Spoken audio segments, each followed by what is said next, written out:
Inspired by Ed setting William Blake to rock music, our next performer made Emily Dickinson's poem number 237 into a death metal album.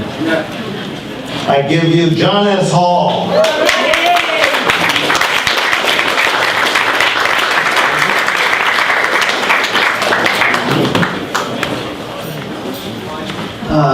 My relationship to the Fugs is I was label mates with Julie in the late 80s, and I had the extreme privilege of doing a joint reading of Allen Ginsberg's poem Howl with Ed a few years ago at the Howl Festival. I don't think he remembers that. It was very nice to me, and that meant a lot to me. I'm really honored to be here. This was a really important book in my childhood. I'm going to read a very small bit from the poetry reading from Tales of Beaten Glory. This is set 1, reader C, and I'm not even going to read that whole part. This reader was popular with the throng, for he was the first obvious real-life beat poet. Poverty was written upon his face, as was Zen fanaticism and the ravages of compulsive hitchhiking. He insisted on standing on a chair to read, and doing so, he bumped his head on the low ceiling, but remained there nevertheless, his head having to lie upon its right side,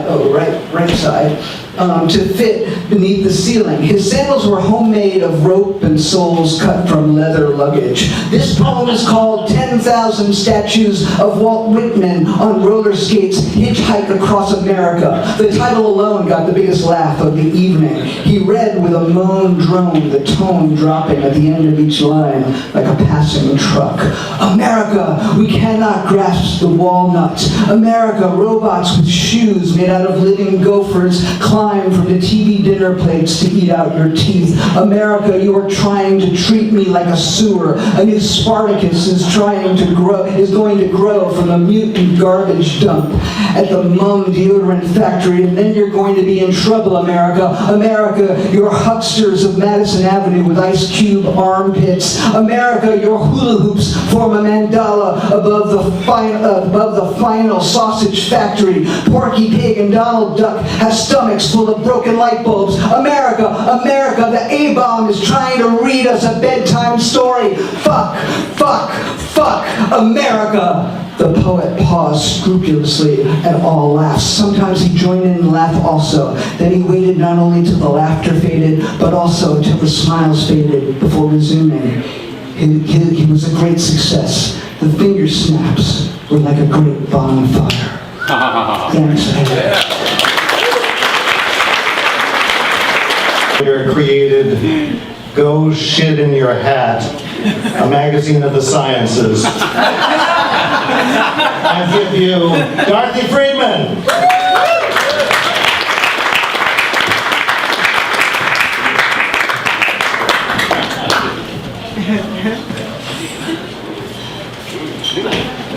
Okay, the main thing I want to do is to thank everyone, Bowery Poetry Club, Ed Sanders, wish Ed Sanders a very happy birthday. That's the most important thing. The poem that I want to read is a poem that Julie Kopferberg gave me an illustration for one of his cartoons, and also it was possibly going to be published in the Woodstock Journal, but I didn't get it there in time. But I did speak to Ed about the poem. And it was published, and it was Poem of the Month of the Poets of Peace in New Paltz. And the poem is As If. As if the children in Afghanistan are not our children. As if the marches hadn't already happened. As if we are not echoing Vietnam and Nagasaki. As if we can escape our own brutality. As if the Israelites weren't fleeing to Jerusalem. As if the world weren't coming to an end. as if meditation were the answer, or medication, or mediation, as if living simply were the answer, or singing, or worshiping Buddha, as if our offspring were not all stunted by the fastidious blends and byproducts of last century's karma, as if battered women and child abuse were really another issue, as if the war at home and the war abroad were disconnected entities, as if changing the TV channel could erase the truth about our complicity in the destruction of the planet, as if the Israelis are not our children, as if the Palestinians are not our children, as if the Rwandans are not our children, as if the Albanians are not our children, as if the Serbians are not our children, as if the children in the Ukraine are not our children, as if the children in Ferguson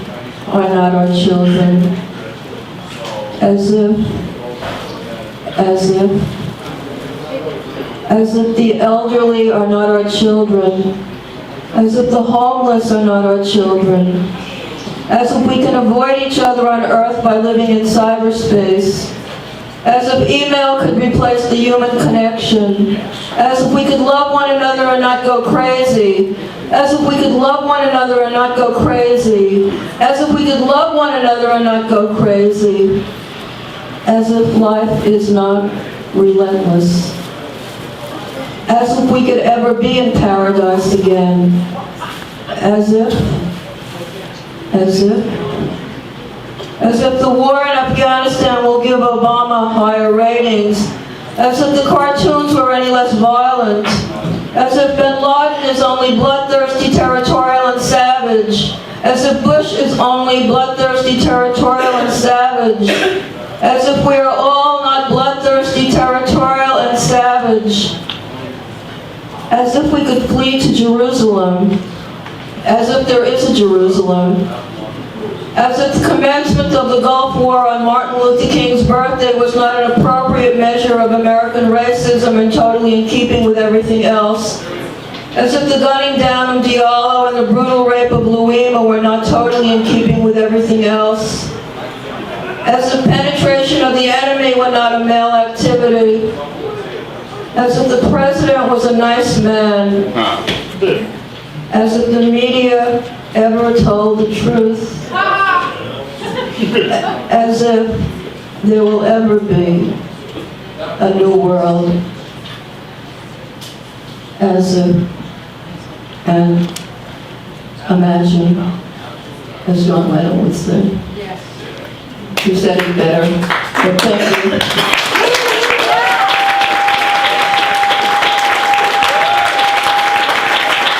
Fuck Me, a magazine of the humanities. Philip Marinovich.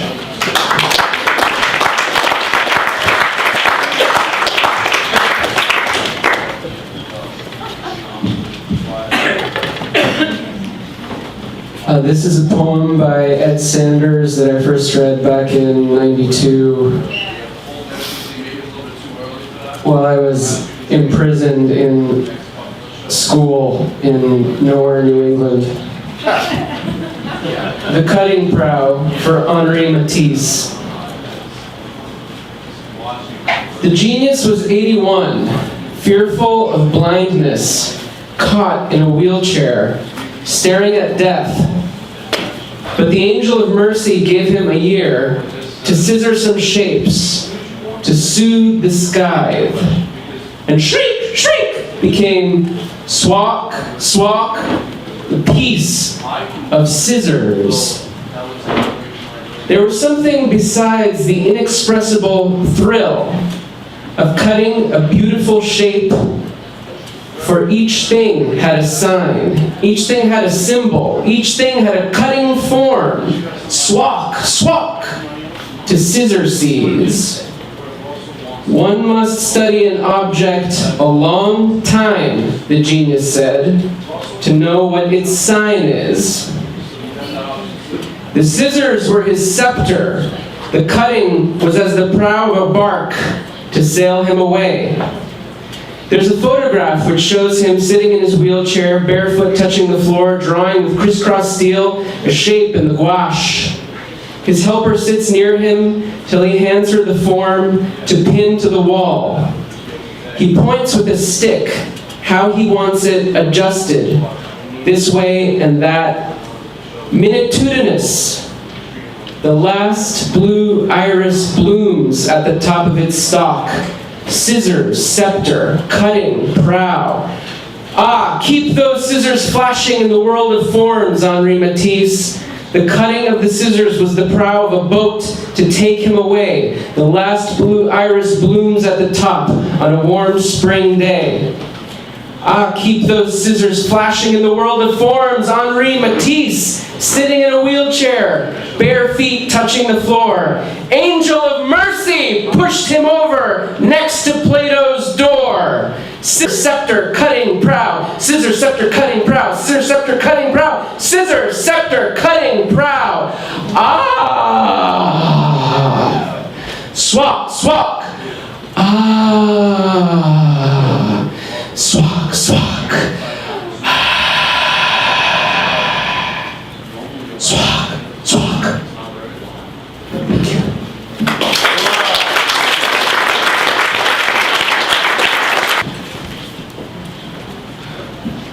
Inspired by the magazine Fuck You, a magazine of the arts, our next performer founded Kiss My Ass, a journal of metaphysics, Steve Espinola.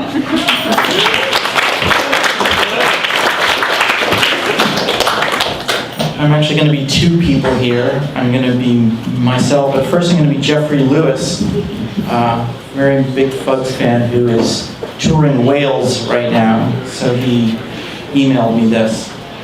And I apologize, Jeff, I'm going to chop it slightly. A message from Jeffrey Lewis. The short message is, happy birthday, Ed.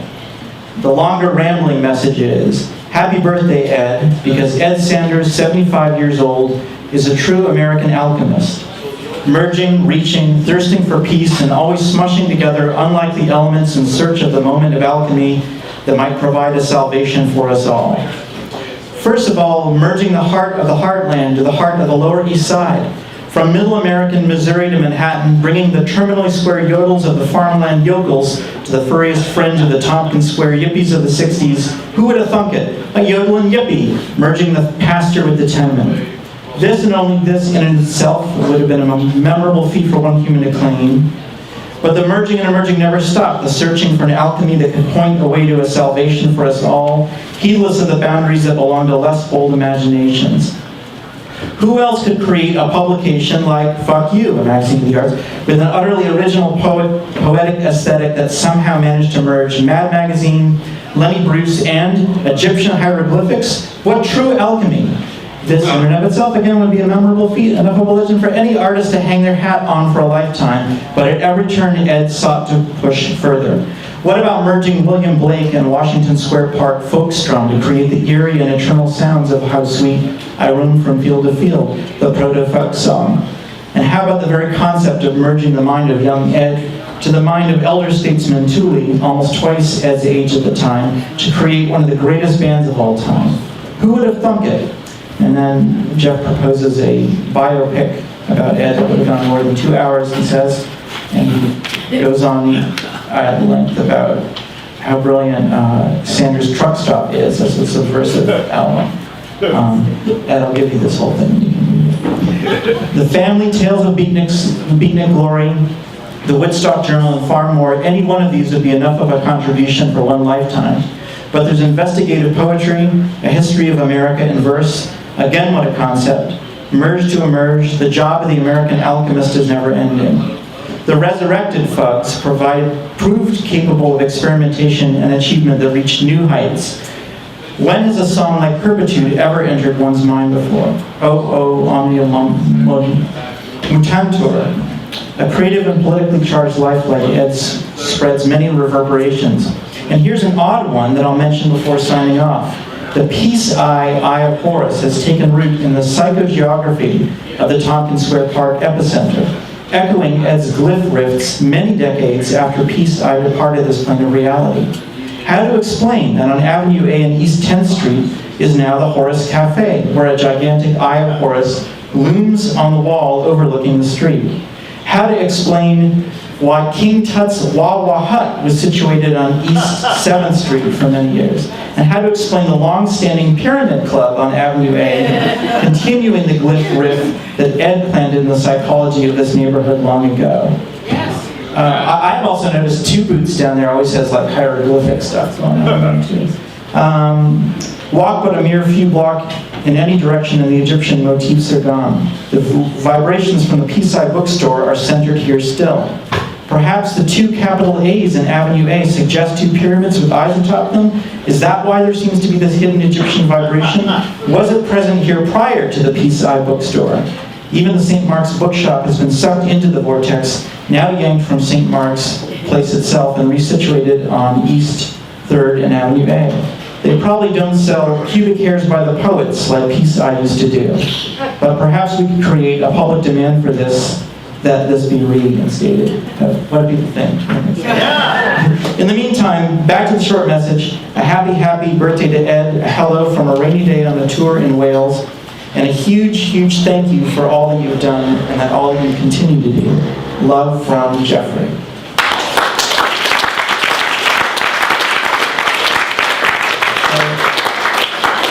So that's his, and here's mine, which I'll try to make really short. Ed, I don't know you personally, but I've enjoyed and found inspiration in your work for my entire life. Your merging of the poetic, the profane, the punky, the political, all with a great sense of humor and a deep understanding of history, has informed and helped to shape my own spiritual, artistic quests and those of countless others. Let me share an anecdote. I was born in 1967. My parents, who were in their 30s, were caught in a bit of a divide. They were perhaps a little too conditioned by the rigid 1940s upbringings to fully participate in the cultural explorations of the time, but they appreciated them. They were clean-cut, and they didn't go to Woodstock, but they helped a hitchhiker get there. They didn't go to Lovin's, but they listened to folk songs on Warner Reprise sampler albums. As did I, a toddler, more closely than they understood, and with a dangerous lack of understanding of what any of it meant myself. So my parents took me to a family reunion of my dad's rather conservative Catholic family, and I think they wanted to show off that I was a very precocious toddler, and that I think they assumed that I was going to sing Hey Jude, the Beatles, because I tended to do that. What they didn't notice is I'd been listening to those Warner Reprise samplers, and instead, according to my mom, what I sang was a piece of the Iliad from Sanders' Truck Stop. Specifically, Johnny, Johnny, Johnny, Johnny, why did you beat up that queer? The way my father said was that I actually sang from the Fugs medley at the end of It Crawled Into My Hand, Honest. So, and that what I actually sang was Beatific vision of the universal joke. Don't describe surrender.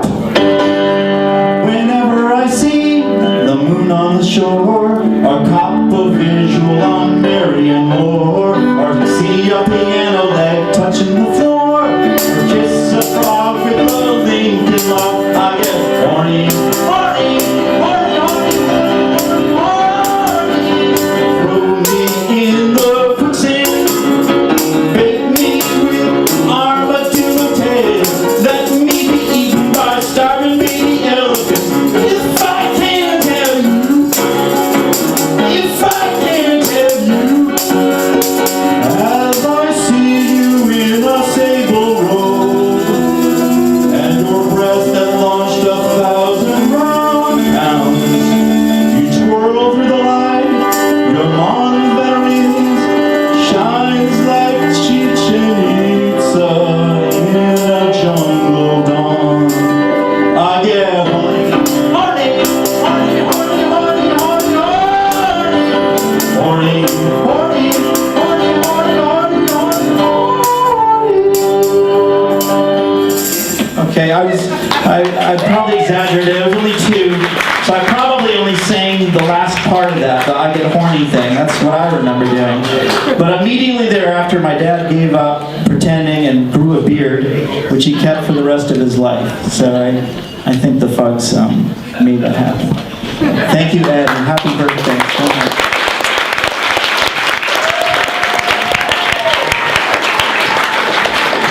The next reader discovered a genderless utopia on a planet only 89 light years away. I give you Therese Coe.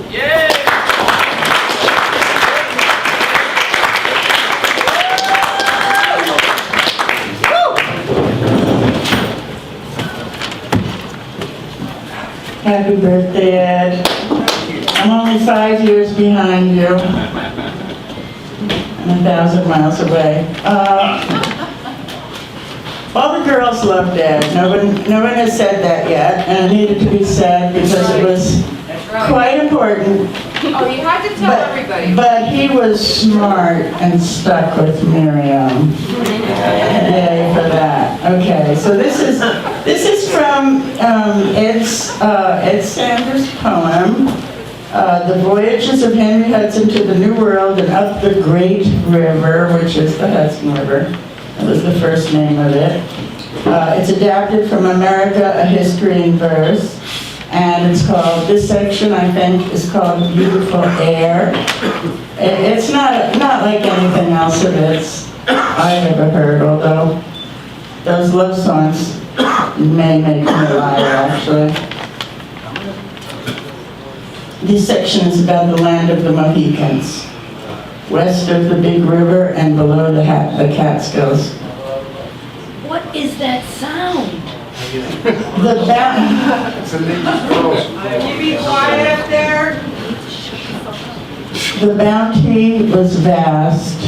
Beneficence of heath hens, geese, mallards, teal, all easily caught. And you could fish the future Hudson River just about bare-handed to gather from its whirls striped bass, perch, shad. The Hudson once teemed with oysters from the lower bay to Croton Point. Some oyster middens are 12 feet thick, and the natives baked them in sand pits wrapped in seaweed. They lived in bark houses with curved roofs, some of them dome-shaped, and quickly could fashion their long canoes of birch or elm, caulked with a jelly of pounded slippery elm bark. They cleared land for agriculture, built villages in the midst of large garden areas, prepared their plots in the spring, corn and beans and squash. Some of the richest native gardens by the great river lay along the frequently flooded alluvial lands near the Esopus Creek and Rondout Creek in Kingston. Great fields of maize and beans once triumphed, where now the blacktop of the Herzog Mall extends. In the summer, the natives camped by the shores to fish and raise their crops, with much drying of fish for the winter. In the fall was the harvest of pumpkins, beans, maize, squash, and the holding of ceremonies. They hide in the winter to the wet-warding denseness of the forests, or to rock outcroppings to fend off the cold. The Dutch and the English never bothered to learn much about the ceremonies and the beliefs, the sense of cosmos and spirit of the many natives they displaced. How long had the Mohicans dwelled on the Hudson before the testy arrival of the spice-hungry boat? Carbon-14 analysis of oyster shells from a midden by Croton Point showed the Algonquians had been there for around 6,000 years.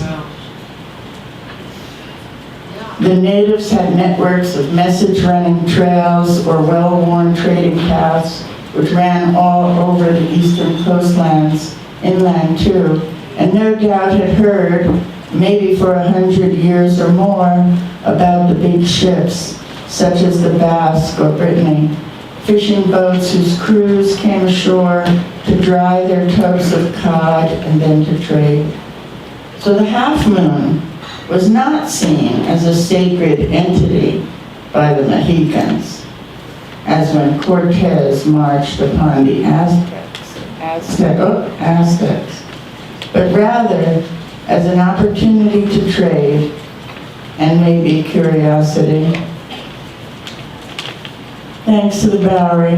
Happy birthday. Okay, well, we're gonna sing Happy Birthday. You wanna sing it in this room? Yes. Okay. Okay. Now, maybe? I'll sing with you. Okay, sing with us, okay? I'm not singing, I'm shy. You can sing. I'm a singer. I'm a musician. You are? Okay. 1, 2, 3.